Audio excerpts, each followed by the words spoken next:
Mr. Hitler, if you think we're on the run.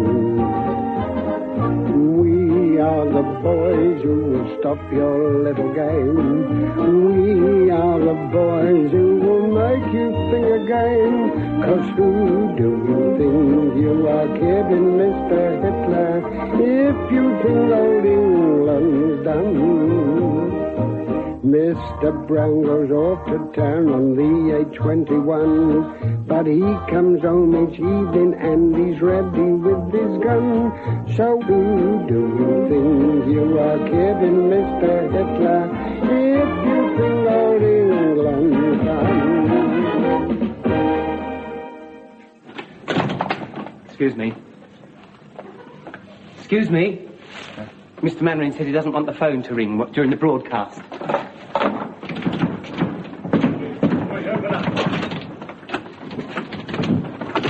Oh, happy Christmas, Mr. Hodges. And the same to you.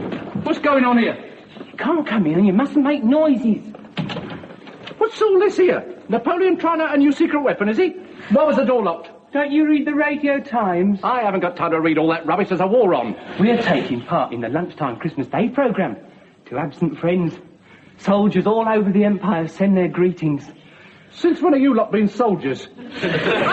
You're doing the bit where it says, greetings from a Home Guard unit. Somewhere on the south coast of England. You're doing the bit just before the King's speech. God blimey, as if he hasn't got enough to put up with. Dear oh Lord.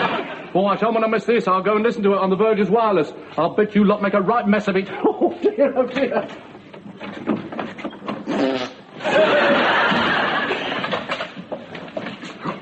Taking the phone off the hook, Mr. Mannering. Good. We don't want any interruptions. Are we through to the producer in London? Good morning, everyone. My name is Willoughby Charlton Maxwell, and I am your producer.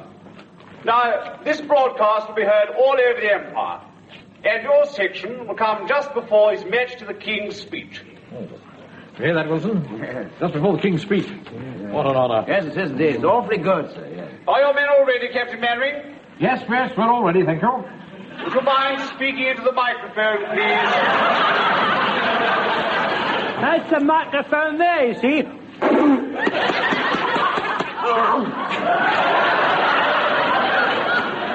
Don't do that. Don't do that. Don't do that, Jones. Now, I'd like to try a voice test. Will someone speak, please? You do it, Wilson. Well, what shall I say? Oh, don't ask me, ask him. Right, sir. What shall I say? No, here. That's the microphone. Don't do that. Don't do that. Will you stop doing that? What shall I say? Oh, anything you like. Try a nursery rhyme. Right. There was a young lady from Buckingham whose idea... Walk on. Right, carry on. Right, I'll do my best.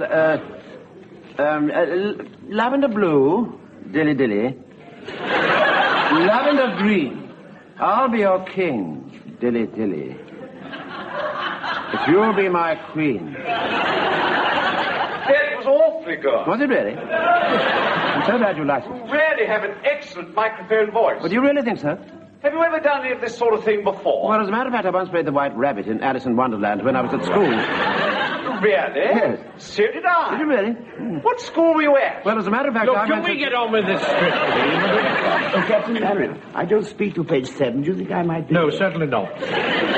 One more voice test, please. I'd like to volunteer to be one more voice test, sir. Please.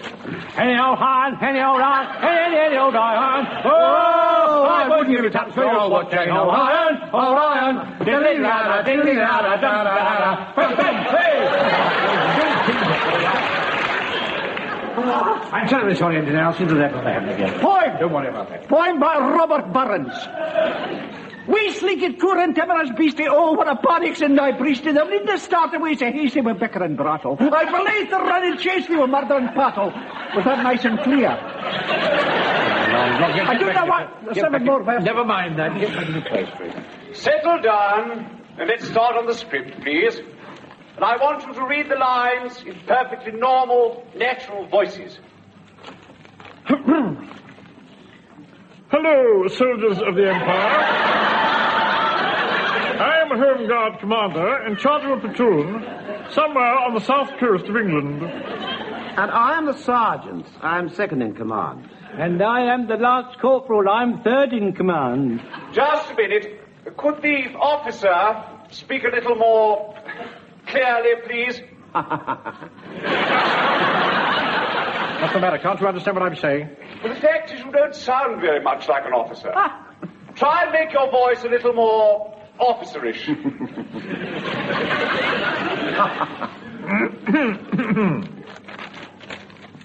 RHQ is perched on the top of a windswept cliff looking out across the angry sea. Just a minute. Engineer, Yes, sir? I shall want the sound effects in here. Ah, yes, well, I'm afraid that's going to be a bit difficult, sir. Why? I had a phone call from the sound effects chappies about half an hour ago, and their van's broken down. I don't think they're going to make it. But this is absurd. I know. I must have the wind and water. Captain Mannering, couldn't some of your men simulate them somehow?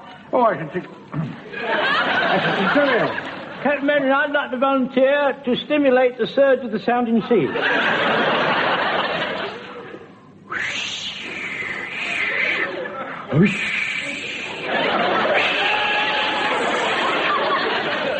That was awfully good. Oh, thank you, sir. Mr. Mannering, could I do some seagulls, please?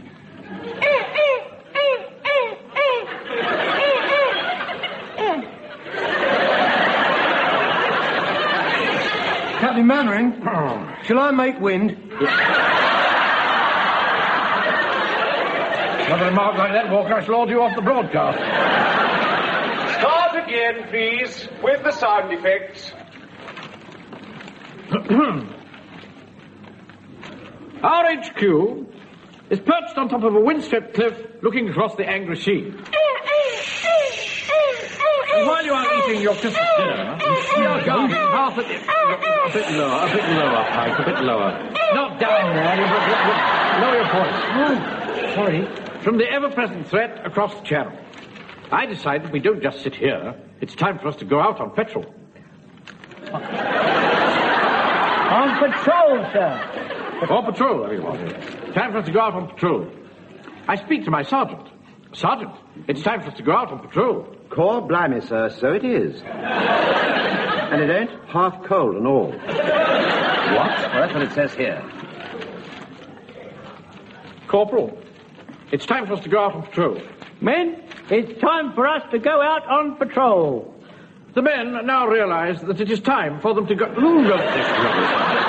I did. Look here, now, do be very careful what you say, sir. He can hear every word, you see. Come on, lads, we're going on patrol.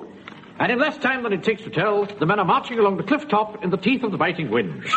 Suddenly, one of them points and speaks. What's that, Cope? What?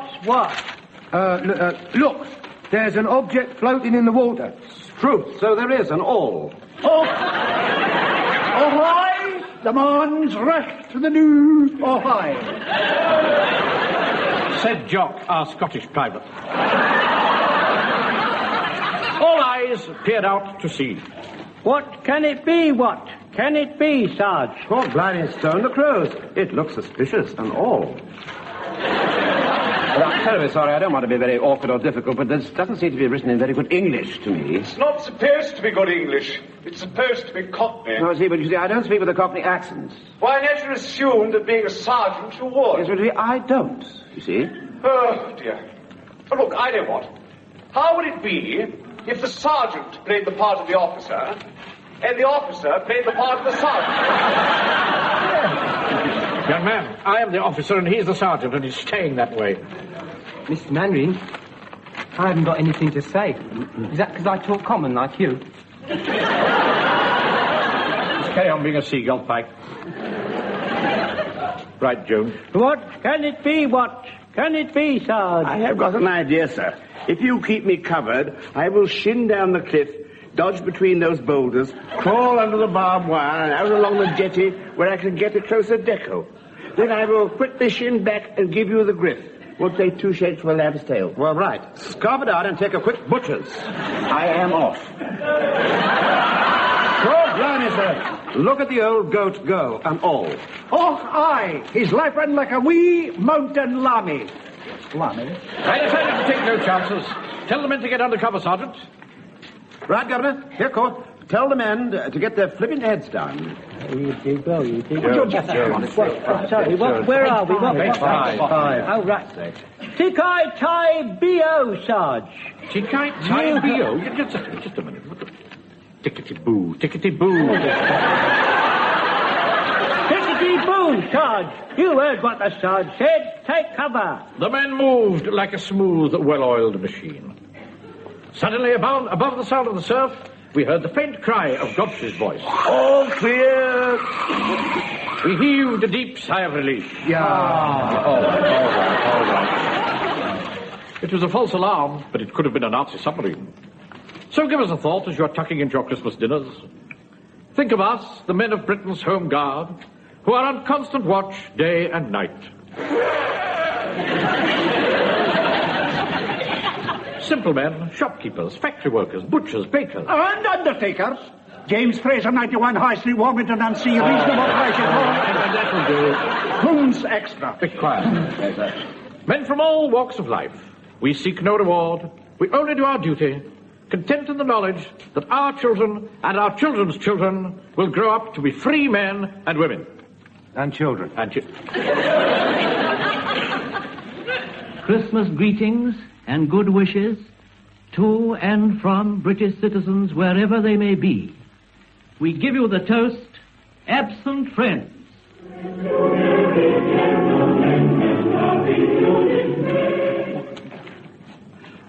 Yeah, it's getting a bit late, isn't it, sir? Yes, it is. We ought to be on the air by now. Yeah. What's happened? I can't quite make it out. Nothing's coming through. But don't worry. I'm just waiting for the standby light. Should be through at any moment. Just think, Mr. Mannering. You'll be the last one to speak before the King. Do you think you'll be listening? Oh, yes, undoubtedly. And the Queen, and Princess Elizabeth, and Princess Margaret Rose. God bless them. We're gonna hang out. What happened to you lot then? Quiet, will you? We're just about to go on the air. You're talking about it's all over. I've just been listening to the King's speech on the wireless. Oh, Mother Riley's Christmas party's on now. Oh, Mother Riley. Yeah. Awfully sorry, chaps. Hong Kong overran. Had to cut you out. We couldn't keep His Majesty waiting. Oh, that's nice, isn't it? You like it. What have you been doing all this time, then? Something I want to say. And I want you to listen very carefully. Are you listening? Yes, I'm here.